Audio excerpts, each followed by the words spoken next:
안녕하세요. 18.5도입니다. 홍해인의 증상은 특별하죠. 희귀한 뇌종양 증상을 보이고 있습니다. 기억이 사라지죠.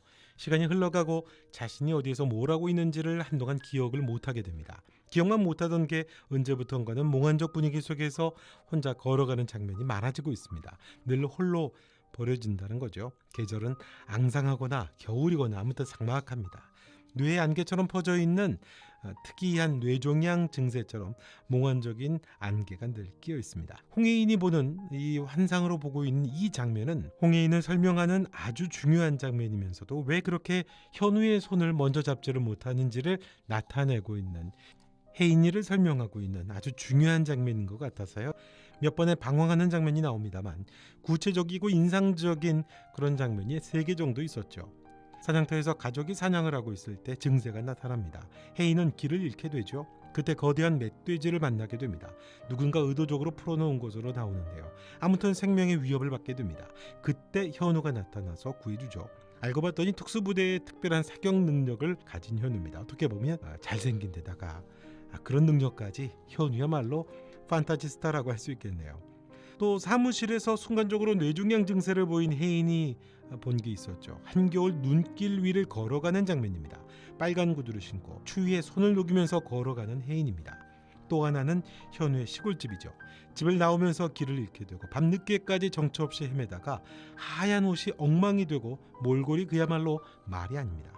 그때도 현우가 한참을 헤매다가 혜인을 다시 구해줍니다. 치료를 받기 위해 건너간 독일에서는 어릴 때 죽었던 오빠를 환상으로 보면서 그 오빠를 따라가게 되죠. 어떻게 보면 뇌종양이 보이는 증상일 수 있겠습니다만 혜인의 상태, 그리고 그토록 현우를 손잡지 못하고 거절하고 있는 혜인의 상태를 보여주는, 혜인의 그 심리를 보여주는 중요한 장면들인 것 같습니다. 혜인은 어릴 때 자기로 인해서 오빠가 물에 빠져 죽었습니다. 그때까지는 엄마와 사이가 좋았는데 오빠의 죽음이 혜인이 때문이라고 생각한 선아는 그때 혜인이의 손을 조용히 뿌리칩니다. 혜인이의 외톨이 증세는 그때부터 시작인 것 같죠. 혜인이 때문이라고 생각할 수 있는데 그걸 오히려 엄마가 강화시켜버리는 거죠. 자기 때문에 오빠가 죽었다고 생각할 수 있는 아이인데 잡아주는 게 아니라 그 손을 밀어냅니다. 손을 빼버립니다. 그 두렵고 고통스러운 기억에 혼자 강제로 밀어내줬죠. 학교에서도 손을 잡아주는 친구는 없습니다. 특별한 친구도 없고 왕따입니다. 아마 이때부터 혜인이의 심리는 겨울 눈길 위였고 구정물을 튀기는 거친 길이었던 것 같습니다. 집안에서도 마찬가지죠.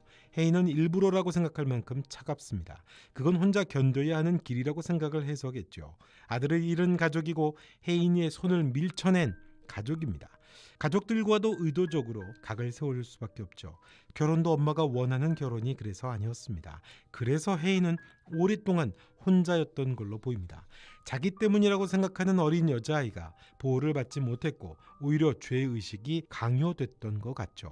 그래서 자기를 지키려고 겉은 무척이나 차갑고 도도해 보이는데 심리적으로는 만신창이 외톨이가 바로 혜인이었습니다. 일조 클럽에 더욱 집착하고 보통 사람처럼 보이기를 더욱 싫어했던 건 그렇게 자기를 숨기고 싶은 보상 심리 같죠. 그렇기 때문에 혜인이는 현우의 손을 쉽게 먼저 잡지를 못합니다. 엄마가 손을 뺐었거든요. 그게 현우에게는 자신에 대한 무례함과 무시로 보이는 거고요. 그래서 혜인이는 점점 더 혼자 남겨지게 되고 혼자 버려지게 된 거죠. 거절당한 큰 상처가 먼저 손을 내밀 수 없는 사람으로 만들어졌던 거죠. 하지만 혜인이 현우에게 빠진 이유도 그런 따뜻한 현우의 순수함, 먼저 접근하고 먼저 손을 잡아주고 손을 내미는 그 현우의 순수함 때문이죠. 현우가 관심을 갖고 따뜻하게 다가오면 생각보다 쉽게 혜인이 변하게 됩니다. 물론 잘생기기도 했으니까요. 재밌는 건 이런 외톨이 증세가 홍만대 집안 전체 증상이라는 거죠. 윤은성을 비롯한 사기단이 접근하는 방식도 비슷하죠. 홍만대는 아들에게 배신을 당했다고 믿고 있고 그로 인해 상처가 큽니다. 그 틈을 비집고 들어오는 게 모슬이죠. 무려 30년을 곁에 머물며 신뢰를 얻습니다. 혜인이 엄마인 선아는 아들을 잃었습니다. 그것도 혜인으로 인해서 잃게 됐다라고 생각을 합니다. 무작정 미워하는 건 아닌 걸로 보여요. 하나밖에 남지 않은 아들 수철을 지켜야 한다는 집착이 있습니다. 아들을 또 잃을 수는 없으니까요. 자신의 본심과 다르게 선화는 혜인이와 거리를 두게 되고 각을 세우게 된 게 아닌가 싶습니다. 선화의 진심은 아마 따로 있을 것 같고요. 그 틈을 비집고 자리를 잡은 게 그레이스겠죠. 단순하고 순진한 수철이는 다혜의 밥이기도 하고요. 자신을 버리고 나간 사람을 절대 그냥 돌려보내지 못한다고 했던 아빠 범준도 잔인하다라고 하는 의미보다는 외톨이들이 갖는 배신감인 것 같고요. 사람을 경계해야 하면서도 사람이 그리운 그 약점이 윤은성 사기단의 공략 포인트겠죠. 범자는 재밌죠. 그걸 견디지 못하고 겉으로 다 표출하고 드러내는 인물입니다. 사람에 대해서만큼은 지독하게 순진한 사람들인데 범자는 맷집이 많고 경험도 많고 사람이 그립고 사람한테 가장 약하면서도 솔직해서 가장 강한 존재이기도 하죠. 아무튼 사냥터에서 길을 잃은 혜인이를 덮치려던 멧돼지처럼 윤은성 사기단이 달려드는 거죠. 멧돼지는 백현우가 잡겠죠. 현우는 윤은성이 집에 있는 순간부터 아마 벌써 의심을 시작했던 것으로 보입니다.